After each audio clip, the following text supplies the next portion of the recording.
नाज़रीन, मैं हूं सलमान और आप देख रहे हैं हमारा यूट्यूब चैनल। आज हम शाह साहब के ऑफिस में हाज़िर हुए हैं उम्रा के ऊपर बात करने के लिए। कल जैसे काफ़ी कॉल्स हमें आना शुरू हो गई कि जब कुछ न्यूज़ चैनल पे ये न्यूज़ ब्रेक हुई कि उम्रा के ज़ायरीन अब ट्रैवल कर सकते हैं। हमें तो सिर्फ ये मालूम हुआ था कि अकामा होल्डर्स जो हैं वो ट्रैवल कर सकते हैं, जबकि लोग हमें जो शॉट्स भेज रहे थे, स्क्रीन शॉट्स, जो न्यूज़ चैनल के टिकर्स चल रहे थे, जो न्यूज़ चल रही थी, उसमें ये बताया जा रहा था कि उम्रा जो है उसके लिए ज़ायरीन का आना अब खोल दिया गया है सऊदी गवर्नमेंट की तरफ से। तो इस हवाले से जब हमने अपने कुछ ज़राए जो हैं उनसे रब्ता किया और कुछ ऑथेंटिक पेजेस जो सऊदी गवर्नमेंट के हैं उन पे जब देखा, तो वो हमें पता चला कि ये वही खबर है जो हम तक थी। अकामा होल्डर्स के लिए उन्होंने अभी ट्रैवल खोला था। तो इसी हवाले से आज हम डिस्कस करेंगे। आज हम सैयद मोहसिन अली ज़ंजानी साहब से इसी बारे में कुछ गुफ्तगू करेंगे उम्रा के हवाले से।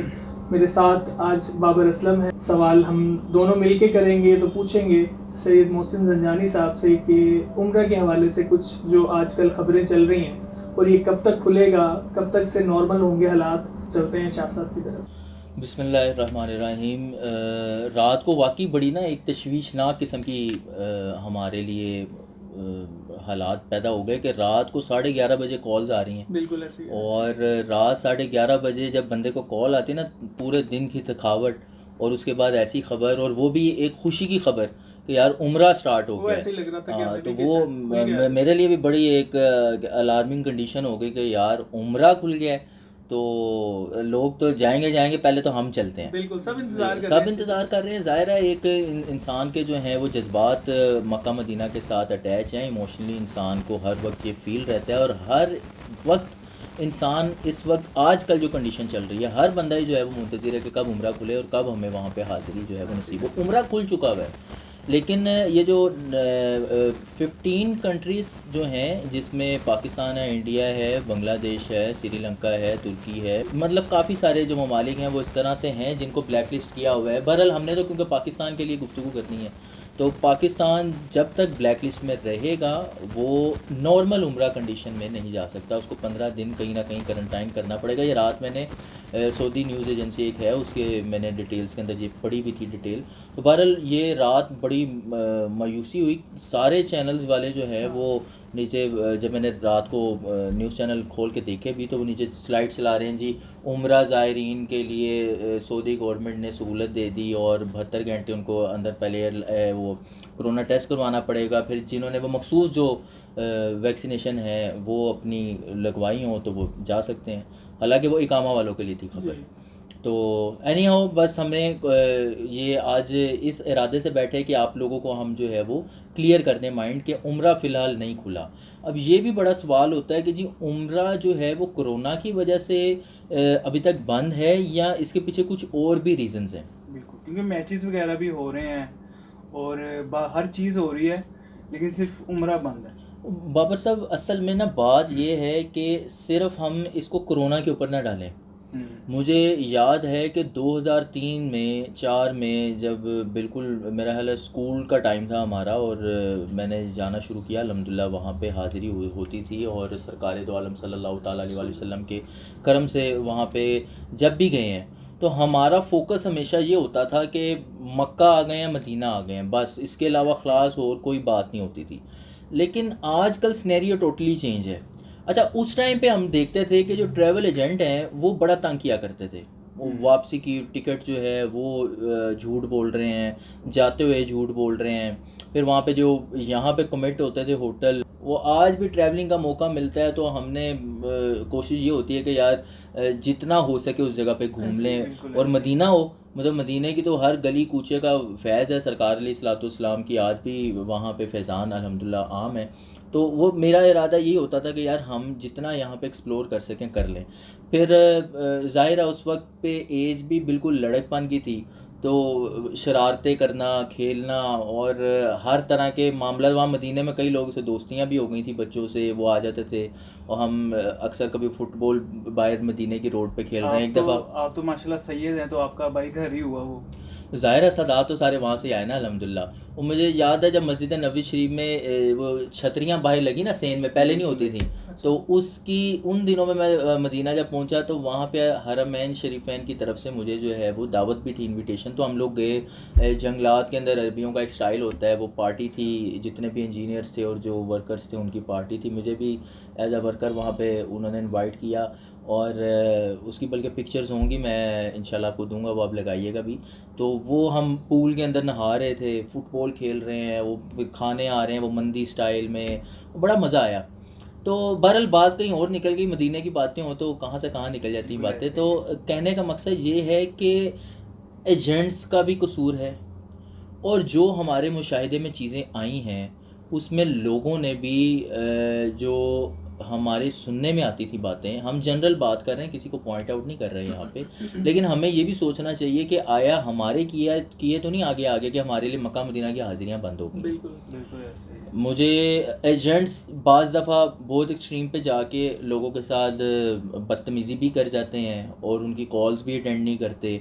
और हमने जब ट्रैवल एजेंसी की बुनियाद बनाई थी उसकी रीज़न ये थी कि यार हमें जब इस तरह की वहाँ पे जाके सहूलतें नहीं मिलती, हमारा सामान जनाब रख दिया जाता है कि जी आपने अब इत्तेकाफ़ पैकेज ही करना है। ये मेरे साथ 2 दफ़ा हुआ है। ये सारी बातें करने की रीज़न ये है कि हमें उस वक्त में ये सोच आई थी कि यार एजेंट इस तरह कर देते हैं, वापस आके कभी उनके ऑफिस में जाके गिला भी नहीं किया, अल्लाह का शुक्र है, क्योंकि माइंड ये था कि मदीना में गए हैं तो जैसा सरकार ने रखा बस ठीक है लब्बैक। लेकिन हर एक का ज़हन ये नहीं होता, फिर हर एक किसी मुशक्क़त को बर्दाश्त कर जाए ये भी पॉसिबल नहीं है, क्योंकि हर एक की किसी चीज़ को उसके ऊपर रिएक्ट करने की और उसको फेस करने की हर एक के अलग अलग रिएक्शंस होते हैं। आपको याद होगा हमने जब हमारा पहला ट्रिप गया था, नहीं बल्कि पहले ट्रिप पे आप गए थे, पहले ट्रिप में हमने, क्योंकि काम तब सीख रहे थे, तो चाहे जितने मर्जी राब्ते हों लेकिन एक खौफ होता है कि यार हम यहाँ से एक दूसरे मुल्क में लोगों को लेके जाना, फिर वहाँ पे सारों को हर लिहाज से उनकी परेशानी को देखना जिम्मेदारी होती है, बहुत जिम्मेदारी होती है। तो वहाँ जब हम लोग पहुँचे ना, मैंने और बाबर साहब ने हमारी सीट्स पहले हो गई थी, हम वहाँ पे जब लैंड किया और जब होटल में रोज़ा था मक्का, जब हम पहुँचने के बाद जब हमें बस उतार के चली गई तो अब हमारा ना फेस था कि हम सीख रहे थे। तो वो हम लोग नीचे आ गए, उनको वहाँ से लेके गए, उनको फील करवाया हमने कि यार आप लोग बिल्कुल कंफर्टेबल माहौल में है। लेकिन हम लोग को ये रियलाइज़ हो गया था कि यार इस बंदे ने हमारे साथ ना ज़्यादती की है, और हमने कई बंदों को अपना उस्ताद बनाया सीखने के लिए। लेकिन उस टाइम पे हमें ये फील हुआ कि यार इस बंदे ने हमारे साथ मिस कमिटमेंट की है, और हमने वापस आके 7 से 8 माह कोई ग्रुप नहीं लेके गए, हमने एक सिंगल बंदा भी नहीं भेजा, और हमने किसी भी तरह की कोई भी जो है ना वो एक्टिविटी नहीं की ट्रैवल एजेंसी के हवाले से। और हमने इसको समझा, बल्कि उल्टा पैसे लगा के हम लोग दोबारा गए, वहाँ पे जाके एक होटल को लिखा। सलमान मेरे साथ थे, और आपको अच्छी तरह पता होगा कि हमने कितना फिरे थे, डायरी हाथ में थी, पेन था, और हम जनाब एक जगह पे जा रहे हैं, लिख रहे हैं, बंदों से लिंक्स बना रहे हैं, और फिर उन 300-400 होटल्स में से हमने छांटी की है। ये हमने बैठ के फिर डिसाइड किया कि यार इस होटल में अगर आएंगे तो ये क्लाइंट के लिए बेनिफिट होगा, ये मोतमिर के लिए बेनिफिट होगा, इसमें अगर आता है तो ये परेशानी हो जाएगी। तो मेन जो असल में ये सारी गुफ्तगू शुरू हो गई है ना, वो शुरू होने की रीज़न ये है कि सिर्फ कोरोना ही वजह नहीं है उम्रा के बंद होने की। दोनों तरफ जो है, दोनों फ्री कैन जो हैं, जो जिन्होंने उम्रा करना है और जिन्होंने उम्रे पे भेजना है, दोनों की तरफ से एक बहुत बड़ा तूफ़ान बदतमीज़ी भी चल रहा होता है, जिसकी वजह से मेरा ये ख्याल है, एक अपना पर्सनल ओपिनियन है, ये ज़रूरी नहीं है हर एक इसको माने, एक मेरी अपनी पर्सनल राय ये है कि आया इस वजह से तो कहीं मक्का मदीना में हाज़िरियाँ हमारी बंद तो नहीं हो गई। एक तरफ अगर हम देखें तो क्लाइंट्स ऐसी गुफ्तगू कर देते हैं जो एक दफ़ा रूह कांप जाती है कि यार मक्का और मदीना के अंदर बैठ के ऐसी हरकतें हो रही हैं, गुस्ताखी हो रही होती है, ठीक है। और वैसे हम गुस्ताखे रसूल का सर तन से जुदा की बातें और नारे लगा रहे होते हैं, और दूसरी तरफ एजेंट वो बिज़नेस के अंदर इस कदर आगे चला जाता है कि वो ये ख्याल तक नहीं करता कि यार मैं जिस मिशन के साथ इस काम में आया था कि मैंने खिदमत करनी है हाजियों की, वो उसको कम्प्लीटली भूल जाता है और सिर्फ बिज़नेस। और जब वहाँ पे एक क्लाइंट जो है वो पहुँच जाता है, पहुँचने के बाद जनाब वो उसको लवारिस छोड़ देते हैं, और जो तो बेचारा पहली दफ़ा गया होता है उसके लिए ये बहुत बड़ा एक परेशानी का बायस है कि यार वो करे क्या। ज़ुबान दूसरी है। बेशक वहाँ पे बहुत सारे दूसरे पाकिस्तानी लोग गए होते हैं और उनकी रहनुमाई भी हो जाती है, लेकिन ज़ुबान दूसरी है। और वहाँ पे जाना कहाँ है, हरम ही इतना बड़ा है इटसेल्फ कि वो बंदे को समझ नहीं लगती कि कौन से दरवाजे से आए और कौन से गए हैं। हालांकि ये हमने अगर जो होटल्स किए हुए हैं, हमें पता है कि यार फ़लाने बाब से बाहर निकलेंगे, तो जिस जगह पे हम हाजी को भेज रहे हैं तो उसको हम बता दें कि यार इस बाब से आप बाहर निकलेंगे, दरवाजे से बाहर निकलेंगे तो आप अपने होटल की तरफ निकल जाएंगे। और एजेंट को पता ही नहीं होता। वो बेचारा जब हाजी यहाँ हरम में जाता है तो वो अंदर से सारी तरफ से एक ही जैसी लग रही होती है हरम में अंदर खड़े होके। वो तो अब रॉयल क्लॉक टावर का भला हो कि उससे वो नज़र एक साइड डिफाइन हो गई, पता चल जाता है यार यहाँ निकलेंगे ना तो कम से कम उस जगह पहुँच जाएंगे। तो हमें बताना चाहिए कि यार ये आपको नियरेस्ट बाब ये पड़ेगा, आपको अगर ये वाला होटल दे रहे हैं तो इस होटल की वजह से ये आपको बेहतरी आ जाएगी। तो हर चीज़ क्लाइंट की नहीं, आप यहाँ पे बैठे हैं लोगों का माइंड बनाने के लिए, आप उनको गाइड करने के लिए बैठे हैं कि यार मेरा सालों का एक्सपीरियंस है, मुझे पता है कि आप जाएंगे तो आपको ये चीज़ बेहतर मिलेगी। जब आप क्लाइंट को सिर्फ इसलिए कि यार ये कहीं हाथ से ना निकल जाए और उसकी मान के कि जी फ़लाने होटल में मुझे भेज दें, इसमें भेज दें, और वहाँ जाके जब वो आपको कॉल करता है और आप आवाज़ार होते हैं कि यार उन्हें कि मेरी जान खानदा पे और उसका फिर फ़ोन आप पैसे ले लिए हुए हैं और अब वो आप उसका फ़ोन भी उठाना गवारा नहीं कर रहे, और वो आपको फिर वहाँ से माज़ल्ला उल्टे सीधे अल्फाज वहाँ बैठ के अदा कर रहा है। देखें वहाँ पे आपको दुआ भी मिलनी है, वहाँ ही आपको बददुआएं भी मिलनी है। कई इस वजह से भी फ़ोन नहीं उठाते कि उनके राब्ते ही नहीं है वहाँ पे, कोई बंदा, कोई स्टाफ मेंबर, कोई ऐसा है ही नहीं टीम जो वहाँ पे उसको फैसिलिटेट कर सके, तो वो कुछ कर नहीं सकते, तो फ़ोन ही नहीं उठाते हैं। सिंपल ये भी है असल में ना। अब ये हो गया हुआ है कि जिसके पास कोई काम नहीं है ना, अब तो खैर कोरोना आ गया ना पहले ये होता था जो भी हाजी साहब हैं, जो भी महल्ले वाली बाजी हैं, वो जनाब उन्होंने वो ट्रैवल एजेंसी खोल दी है। हमें क्लाइंट को भी ये समझ होनी चाहिए कि यार एक मजहबी होना अलग चीज़ है और एक बिज़नेस को समझना एक अलग चीज़ है। वहाँ पे लोगों के साथ राब्ते होना, आया उनका वहाँ पे स्टाफ है नहीं है, वो हमें वहाँ पे हमारी केयर भी करेगा या नहीं करेगा, या वहाँ जाके मलवारी छोड़ देगा। सिर्फ हम अपनी लाइकिंग के ऊपर कि यार ये बंदा हमें यहाँ पे बहुत सारे मसाइल और मजहबी रुझान की तरफ लेके आता है तो हमने इसके साथ ही जाना है। वो बेचारे को खुद नहीं पता, वो भी अपनी इज्जत सिक्योर करने के लिए पाइन असी थानू लेके जावांगे और शायद 2 4 5 पैसे कमाने के लिए भी वो आपको ले जाता है। अच्छा, इसमें मैं एक और चीज़ भी बात अर्ज़ कर दूँ, यहाँ पे फ्रॉड बहुत हो जाता है लोगों के साथ। बिल्कुल हज के अंदर वो पता चलता है कि जनाब वो महल्ले की एक बाजी थी। अब ये सारी बाजियाँ इसको गलत ना ले लें, मैं एक जनरल गुफ्तगू कर रहा हूँ, ठीक है, क्योंकि हमने ये देखे हैं, हमें इस तरह के वाक़यात आते रहते हैं, सुनने में आते रहते हैं। या फिर महल्ले के हाजी साहब थे और ये वो हाजी साहब वो दूसरे वाले हाजी साहब, ठीक है। तो इसमें मुझे याद पड़ता है कि कोरोना से पहले ये इस तरह के वाक़यात बहुत ज़्यादा बढ़ गए थे, बहुत ज़्यादा सुनने को मिल रहे हैं। एक वो भी तो हुआ। यही तो हम आज सारी डिस्कस कर रहे हैं कि सिर्फ कोरोना ही हमारी बंदिश का वाहिद ज़रिया नहीं है या वाहिद रीज़न नहीं है, इसमें बहुत सारे हैं।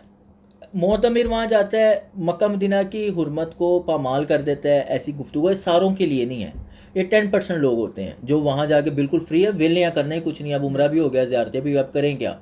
तो वो अब फिर देखते हैं कि यार मेरा फ़लाना जानने वाला आया था तो उसको अगर एक टॉफ़ी ज़्यादा मिल गई है तो मुझे एक टॉफ़ी कम क्यों मिली है, तो मैं इसके ऊपर जो है एजेंट को बुरा भला कहूँ। और लोग कहते हैं फिर एजेंट भी बहुत सी ऐसी हरकतें भी मैं आपको बल्कि बड़े सारे वाक़यात आ रहे हैं, मैं आपसे शेयर भी करता हूँ ताकि जो हमें सुनने वाले लोग हैं वो दोनों एंगल्स को समझें। ज़रूरी है कि जब भी अब दोबारा उम्रा या अब अभी हमारा ज़ियारत पे ग्रुप जा रहा है तो दोनों एंगल्स को समझें कि कहाँ पे एजेंट परेशान है और कहाँ पे जो जाने वाला बंदा है वो परेशान है। मैं आपसे आगे पूछना चाह रहा था कि जैसे आप कह रहे हैं तो उसको गाइड करना चाहिए क्लाइंट को भी ये समझना चाहिए कि वो जो मुझे गाइड कर रहा है वो मेरी बेहतरी के लिए कुछ बताएगा। अगर कुछ थोड़ा सा एक्सपेंसिव मुझे बता रहा है, कोई बता रहा है कि ये वाले की जगह ये वाला होटल ले लें, तो उसमें मेरा ही फ़ायदा होगा। देखिए गाइड कौन करे ना, अब प्रॉब्लम ये है कि आप जिसके साथ जा रहे हैं वो वाकई ट्रैवल एजेंट है, वो ये क्या कहते हैं इतनी उसके अंदर एबिलिटी है कि वो बंदे को वहाँ पे उसकी केयर कर सकता है, उसको टैकल कर सकता है। कोई परेशानी खुदा ना खास्ता उसका पासपोर्ट गुम हो जाता है तो आया वो उसकी हेल्प वहाँ पे कर सकता है। यही चीज़ क्लाइंट को भी देखनी चाहिए कि यार मैं जिसके साथ जा रहा हूँ खुदा ना खास्ता सफ़र है, सफ़र अज़ाब का टुकड़ा है, आपको चाहे सामान उठाने के अंदर कोई परेशानी आए, चाहे वो आपको खाने के हवाले से आए, चाहे वो कोई बस का टायर पंचर हो जाए, या खुदा ना खास्ता इस तरह के इवेंट्स हुए हैं जिनको हम लोगों ने बड़े अच्छे तरीके से अल्हम्दुलिल्लाह किया, ये नहीं होता। ये अब वो जिसको ट्रैवल करने का एक्सपीरियंस है, वो आपको अपनी सर्विसेज से एक दो स्टेप आगे जाके आपकी केयर कर रहा है। वो वहाँ पे आपने ये देखना है कि खुदा ना खास्ता मेरे साथ कुछ ऐसा हो गया तो वो वहाँ पे मेरी केयर कर भी सकता है या नहीं कर सकता। मैं इसके ऊपर मैं आपको वाक़यात दो चार आपको बल्कि पता ही है अपने जो हमारे व्यूवर्स हैं उनके लिए कि उनको आसानी है। और मैं दोनों एंगल्स के, एजेंट बेचारा कहाँ पे पिस रहा है और जो मोतमिर है वो बेचारा उसके साथ क्या ज़्यादती हो रही है, हम दोनों को इंशाल्लाह इसके अंदर डिस्कस करेंगे। तो कहने का मकसद है कि सबसे पहले तो आप यहाँ से ये देखें कि जिसके साथ हम जा रहे हैं वो आया सिर्फ मोहल्ले के अंदर बैठा हुआ एक ऑफिस खोल के बंदा है, या वो वाकई प्रॉपर एक ट्रैवल एजेंट है जिसको ट्रैवल के हवाले से A to Z सारी हाउ नाउ है। दूसरा, लोगों के साथ फ्रॉड होना बहुत ज़्यादा शुरू हो गया, जो आपने बात की कि वो बंदे जो हैं वो पैसे इकट्ठे करते हैं। अब देखें हज पे अगर जाना ना, हज पे एक बंदे ने जाना है तो लास्ट में जो याद है कि कम से कम 5.5 या 6 लाख रुपया था, और वो एंड हो रहा था 14-15 लाख रुपए के ऊपर। तो आप फॉर एग्जांपल 5 लाख भी एवरेज रख लें, 5 लाख के ऊपर मुझे एक याद है पर्सनली बंदा, वो उसने कोई 30 से 40 लोगों के पैसे इकट्ठे किए। वो नेक आदमी था और उसने आगे ना एजेंट को दे दिए। अब वो एजेंट भी आगे से पैसे इकट्ठे कर रहा था। अब 5 लाख मल्टीप्लाई बाय 100 का या 50 का कोटा है, लेकिन उस बेचारे ने 30 बंदे इकट्ठे किए, मल्टीप्लाई बाय क्या कहते हैं आप 30 कर लें, कितना पैसा बन जाता है। वो उसने उसको दिया और वो जनाब आगे से एजेंट गायब। अब वो उस बेचारे का एजेंट का ठिकाना ही नहीं है, वो बेचारा तो नहीं, खैर उस फ्रॉडी का आगे ठिकाना ही नहीं है, और वो आपके जनाब पैसे लेकर कहीं फ़रार हो जाता है तो आपका कोई वाले वारिस ही नहीं है। इसी तरह वो बेचारा रुल गया, उसके घर पे लोग आ रहे थे, उसने फिर अपना घर बेच के जो है ना, मुझे याद है आज भी अच्छी तरह, उसने लोगों के पैसे उतारे, और वो बेचारे का दिल इतनी बुरी तरह से डिस्टर्ब हो गया, टूट गया, माइंड मेंटली तौर पर यार ये क्या इस्लाम है।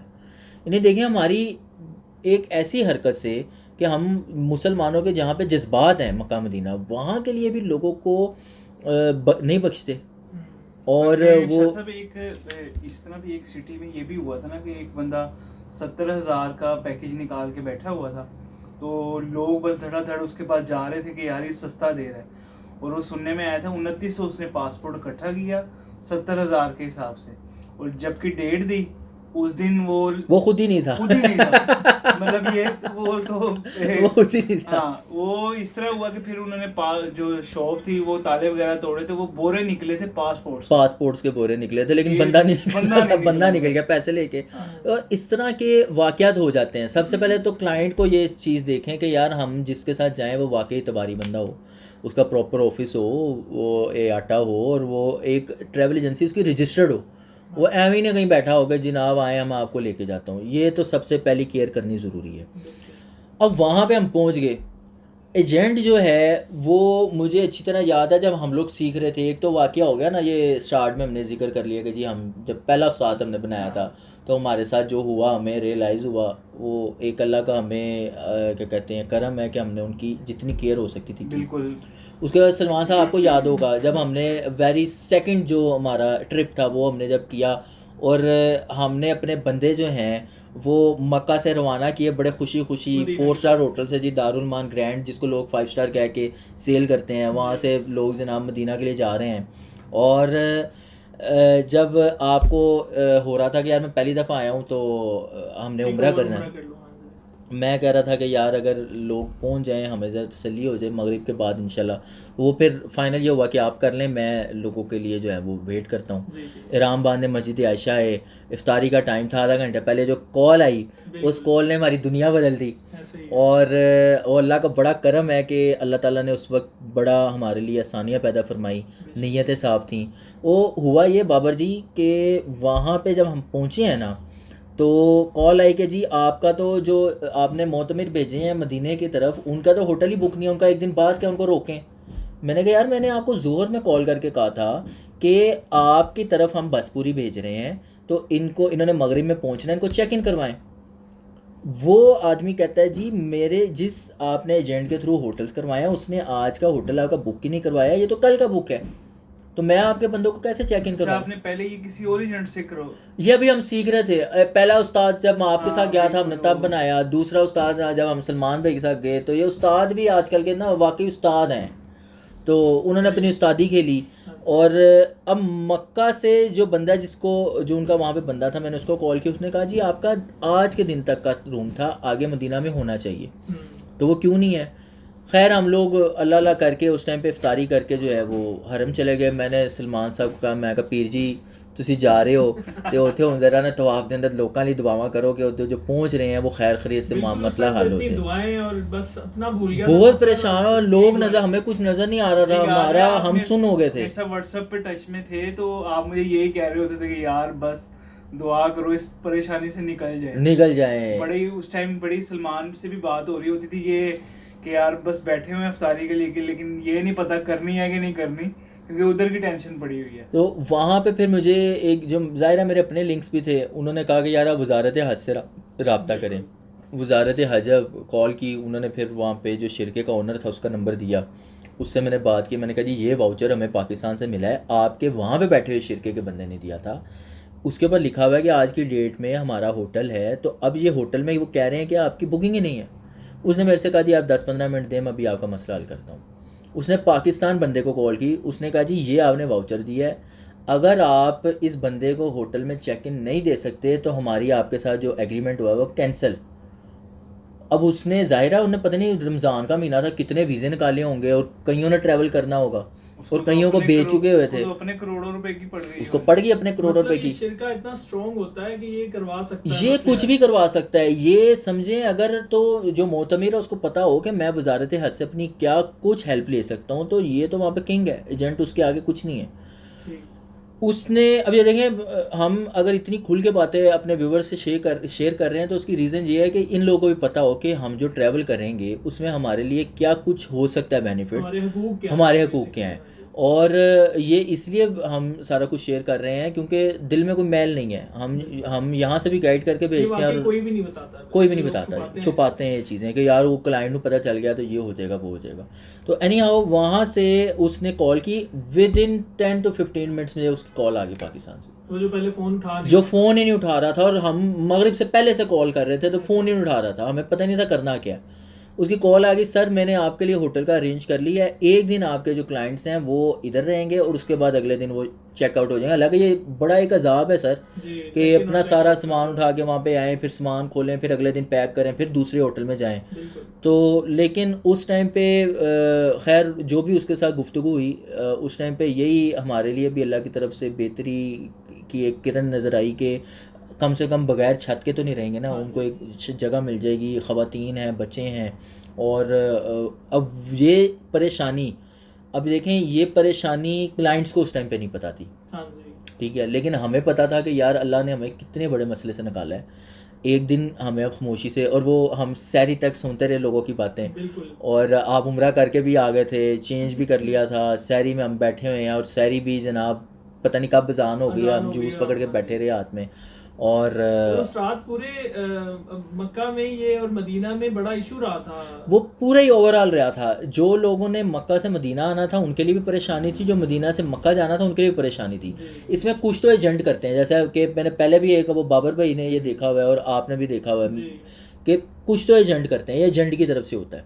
और कुछ वहाँ पे वजारत हज या सऊदी गवर्नमेंट की तरफ से भी प्रॉब्लम्स आ जाती हैं।